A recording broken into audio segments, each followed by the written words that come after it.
Bonjour et bienvenue à cette deuxième vidéo de présentation du Genesis GV80 Prestige 2025. Je suis Christian Gagnon et aujourd'hui, on va se parler des places avant ainsi que du tableau de bord. Alors, je vais tout de suite vous faire une mise en garde. Il y a beaucoup de fonctions dans ce véhicule. Alors, c'est possible que je ne parle pas de tout parce qu'on va y passer la journée.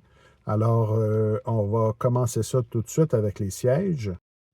Les sièges, comme vous le voyez, sont en cuir Napa, un genre de couleur terracotta. Et ils sont comme matelassés. Ils sont aussi chauffants, ventilés. Et le siège du conducteur peut devenir massant. Alors, et ça se fait même automatiquement. Si vous passez plus d'une heure sur la route, eh bien, ça va légèrement vous masser le dos pour enlever vos douleurs. Pour ce qui est du tableau de bord, eh bien, on est comme dans la mode actuelle, hein, avec un grand écran déposé sur le tableau de bord. En passant le tableau de bord, les matériaux sont sont de bonne qualité. On a aussi quelques appliques en bois, là, une sur le tableau de bord et la console centrale aussi est finie de ce matériau. Alors, c'est excellent.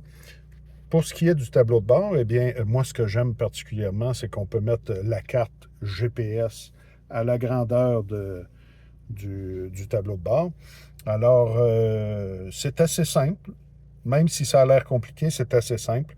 On peut changer légèrement les renseignements qu'il y a au tableau de bord. Tout ça en manipulant les boutons qu'il y a sur le volant. Alors, il y a beaucoup de données. Vous pourrez choisir les données que vous voulez. Alors, ça, c'est ça. C'est ce qu'on peut faire. On peut aussi changer légèrement l'emplacement des cadrans. Vous pouvez mettre un... Eux autres appellent ça un widget. Là. Vous pouvez mettre le widget plus à droite si vous voulez. Vous pouvez aussi mettre d'autres détails comme la distance qui vous sépare du véhicule qui est devant vous. Ou vous pouvez mettre les renseignements que vous avez dans le widget. Vous pouvez les mettre au centre si vous désirez. Alors, on peut faire beaucoup de choses avec ça. Et quand on change les modes de conduite, les modes, il y a 3 modes, dont un qui est personnalisé. Si on change les modes de conduite, bien, ça change légèrement les couleurs. Ça ne change pas vraiment ce qui est affiché, mais ça change les couleurs. Alors, ça, c'est pour le tableau de bord. Les systèmes aussi, les caméras qui sont installées dans le pare-brise aussi vous indiquent la vitesse maximale sur la route où vous êtes. Alors, ça, c'est très bien. Des fois, on oublie. Hein? Souvent, on dépasse la vitesse, mais alors, c'est écrit en plein devant nous sur le tableau de bord. Pour ce qui est du volant, très joli aussi avec des touches de cuir terracotta.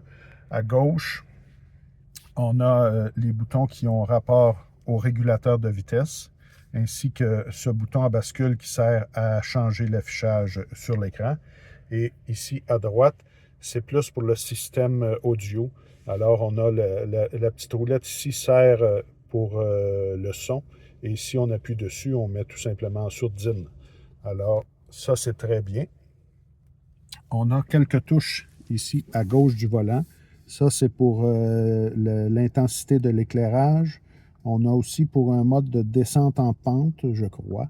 Et ici, pour désactiver l'antipatinage. Un peu plus bas, on a un bouton pour ouvrir le haillon motorisé. Et ici, c'est le frein à main électronique qui est placé à un bizarre d'endroit.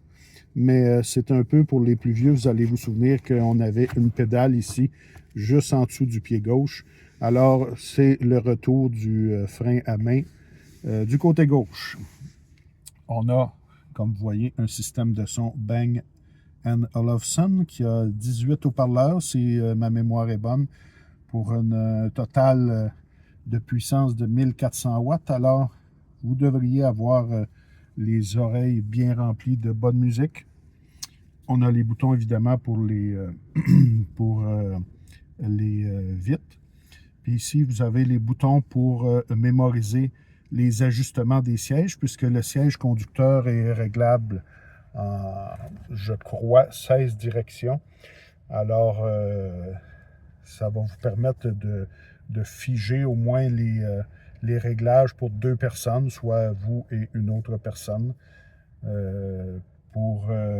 puisque ça se peut que les réglages soient bien différents. Et comme quand on a vraiment trouvé notre bonne position de conduite, on veut bien sûr la conserver.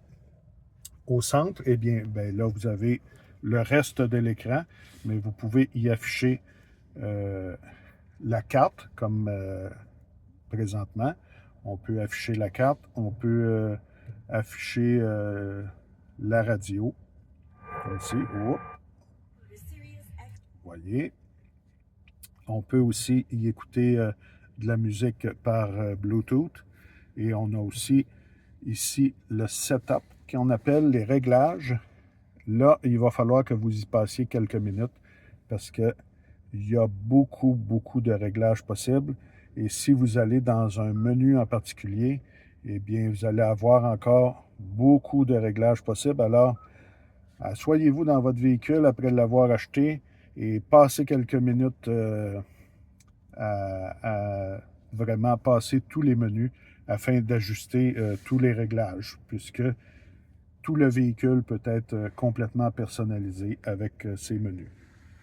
Ici, plus bas, on a les commandes de ventilation sur un petit écran tactile également.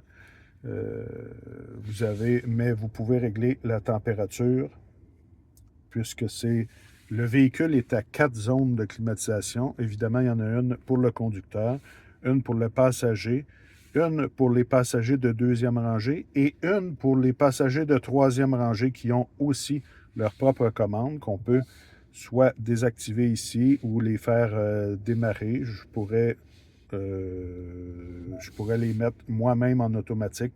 Si, admettons, c'est des enfants et puis que je ne veux pas trop qu'ils jouent avec ça, on peut tout simplement les désactiver et ils ne pourront pas les réactiver sur place. On a le bouton du volant chauffant qui a été mis là. J'aurais aimé mieux le voir sur le volant, mais bon, il est toujours accessible et toujours... on n'a pas besoin d'aller dans des menus. Il est toujours là, bien en place. Ici, c'est un compartiment où vous avez des prises de recharge. Prise USB-C, on en a 2, une de recharge et une qui donne accès au système d'infodivertissement. Et on a la prise 12 volts qui est là. Et dans le fond, on a un chargeur par induction sans fil. Et si vous voyez mon fil là, c'est tout simplement que Android Auto et Apple CarPlay ne sont pas offerts sans fil. C'est vraiment dommage, là. Il faut vraiment que Genesis règle ce problème, puisque je ne sais même pas quelle autre compagnie qui ne l'offre pas. Alors, il va falloir que ça se règle ça et très bientôt, parce qu'on est obligé de traîner un fil en permanence. Ici, vous avez des boutons et une molette qui servent essentiellement à jouer avec le système d'infodivertissement, mais sans toucher à l'écran. Si vous voulez vous servir de la molette, ça, c'est comme vous voulez. J'avoue que c'est plus simple de se servir de l'écran, mais il y a quand même des menus qui sont peut-être un peu loin si vous voulez vous en servir en roulant. Alors, peut-être que la roulette peut être intéressante à ce moment-là. Ici, on a un petit bouton qui sert, c'est pour les empreintes digitales, si jamais vous voulez activer le système et pouvoir faire démarrer votre véhicule avec simplement votre empreinte digitale. C'est disponible. Ici, on a la molette pour la transmission, évidemment RND et le P en plein centre. Ça fonctionne assez bien. On n'a pas mis la boule réversible comme dans le GV60, puisque probablement qu'on voulait que le GV60 ait une petite particularité technique pour le montrer qu'il est à propulsion électrique. On a les deux portes verts et ici, c'est la molette qui sert pour les modes de conduite. Au centre, je vous les ai déjà montrés. Il y a 3 modes de conduite ainsi qu'un mode personnalisable. On a aussi un bouton à cet endroit pour arrêter, puisque au feu rouge, le moteur s'arrête. Alors, si on veut désactiver cette fonction, on peut le faire là. On a aussi un bouton pour désactiver les sonores de recul et on a aussi un bouton pour afficher la caméra à l'écran. Ce que je vais vous montrer. Vous voyez, vous avez, là, on voit l'avant de mon véhicule ainsi qu'une vue en plongée. Alors, puisque le véhicule est très gros, ça peut vous aider à bien placer votre véhicule à l'endroit où vous voulez le stationner. C'est un bouton qui ne fonctionne pas quand le véhicule est en marche. Et au centre, on a ici un coffre qui s'ouvre en deux parties. Pas de prise à l'intérieur, mais on a comme deux étages, un endroit plus profond et un endroit un peu moins profond où on peut mettre plein de choses. Et ça s'ouvre avec deux petites portières latérales. Alors, c'est ce qui complète cette deuxième vidéo de présentation du Genesis GV80 Prestige 2025. Alors, commentez, aimez et partagez. J'aime toujours ça, avoir vos commentaires. Et on se reparle la prochaine fois pour se parler des places arrière et les places encore plus derrière en troisième rangée. Vous allez voir là aussi qu'il y a beaucoup de fonctions disponibles. Alors, on se revoit très bientôt.